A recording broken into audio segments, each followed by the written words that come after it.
Hello everybody, today we are going to be talking about another problem. This one is also going to be a problem that we are going to be approaching with the greedy algorithm. The problem is called buying and selling Apple stock. So let's take a look at the problem statement and see exactly what it's looking for. So you're given an array prices where prices of I is the price of Apple stock on day I. Your goal is to maximize profit by choosing one day to buy and one day to sell the stock later. You must buy before you sell. Return the maximum profit you can achieve. If you cannot achieve any profit, return 0. That means essentially you're buying and selling on the same day. That's what 0 means. So the input prices is equal to 7153664 and the output would be 5.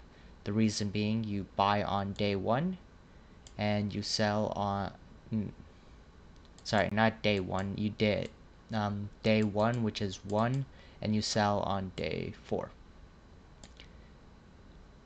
Sorry, not day 4. I keep saying the wrong thing.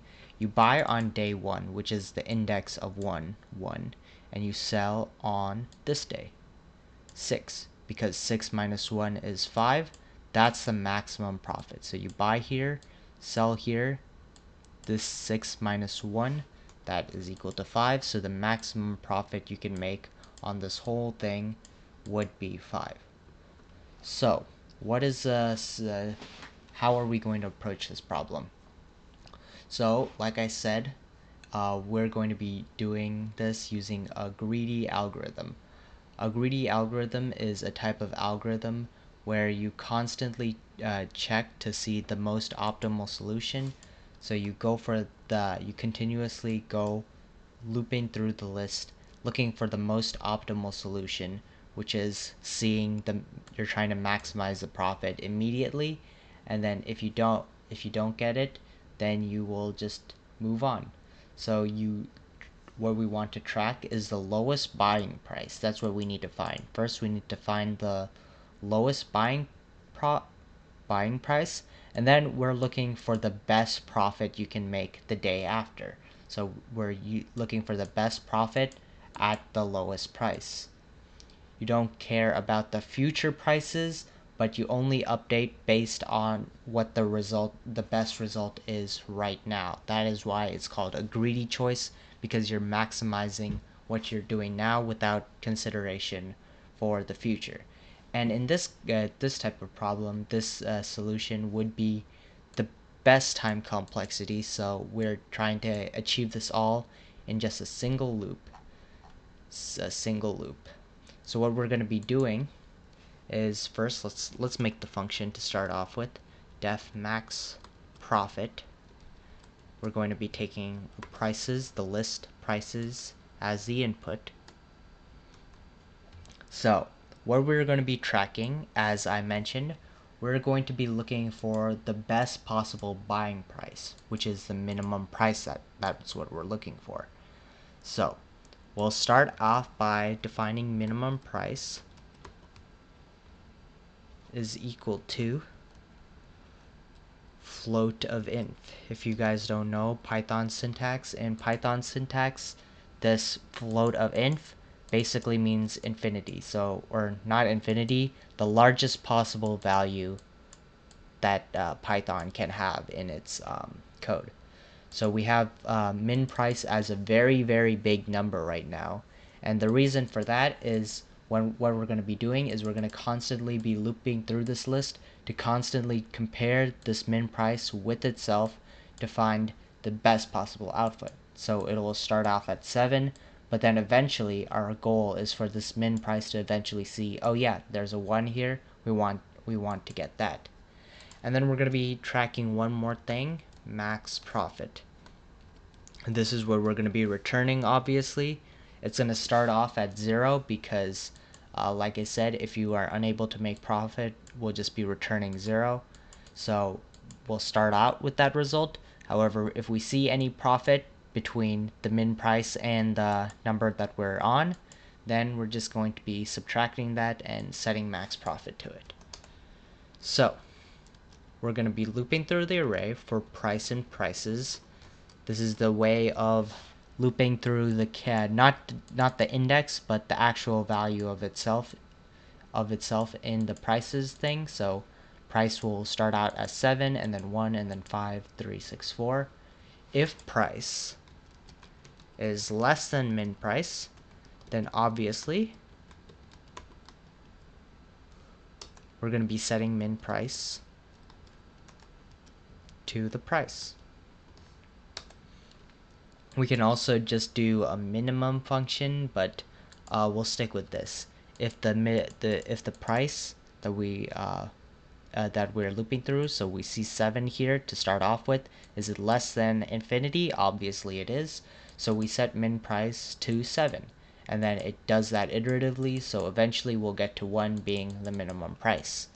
However, otherwise, if we don't see that the price is less than the minimum price that we got, that means we know we have an opportunity to set the max profit. So we're going to say profit is equal to price minus min underscore price. And all we're going to do now is we're going to compare the this profit that we got versus the max profit, which is more. So we set max profit is equal to, we can use a Python function max of max profit and profit. So basically all this code is doing is it's simply checking which is bigger. Is the max profit we already have bigger, or is profit bigger? So for example, first it starts out as 7. It sets the min price as I wish I could probably do some marking to show you guys what I mean. Yeah, so for example, here max profit starts at 0, but then in the first iteration min price is going to be setting to 7, and then the next and then it doesn't go into the else condition. Next iteration it immediately sets to 1, and then the next iteration it checks 5. It sees that it doesn't go into this first statement because 5 is not less than the min price we said. 5 is not less than 1. So it checks calculates the profit here. The profit would be 5 minus 1, and that would be 4. Is 4 greater than the max profit we already have? Yes. So that means profit, which originally started out as 0, mind you, 0 and then 0, but now it becomes 4. This also still remains 1. And then next it goes from 3. It checks to see the min price stays the same. But does 4 change? Nope. It checks to see is 4 less than the 3 minus the 1, because 3 minus 1 because 1 is still the min price. It's not, so profit is not less, so it keeps the same profit 4 until we reach 6, and in that case we see the value as 5. So that's basically how the code works. Hopefully I walked through the explanation pretty well. We can just simply, at the end of this loop, return max underscore profit.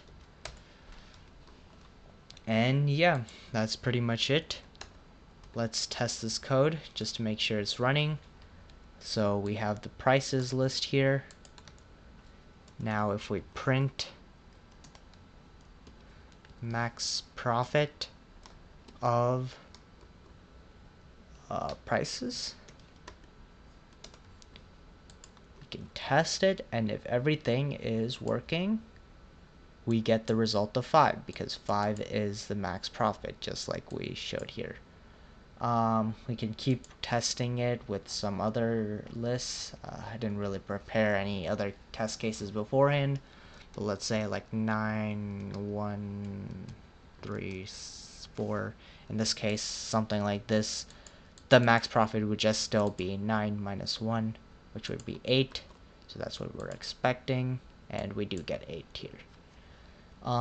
Yeah, so you could test this with any different combination of numbers, but since the logic, we've confirmed that all of this works. There's not really any need to. Hopefully you guys understood exactly how we use the greedy algorithm approach to tackle this problem. It's the best time complexity rather than a brute force approach where we'd be going looping through each individual number multiple times. We didn't go through the brute force method, but that would be a time complexity of n squared. This, however, is just one single for loop looping through the entire list, meaning that's a time complexity big O of n. I can just like say big O of n. This is how it's often written. Space complexity is not too there's no like additional space complexity needed, so it's a constant time thing, because not constant time, constant space operation, because we don't have any additional lists or storage or anything else we're doing. We're just simply using these variables and incrementing them. So that's also a space complexity of big O of 1. So yeah, that's basically how this code works. Let me just write that down here in case you want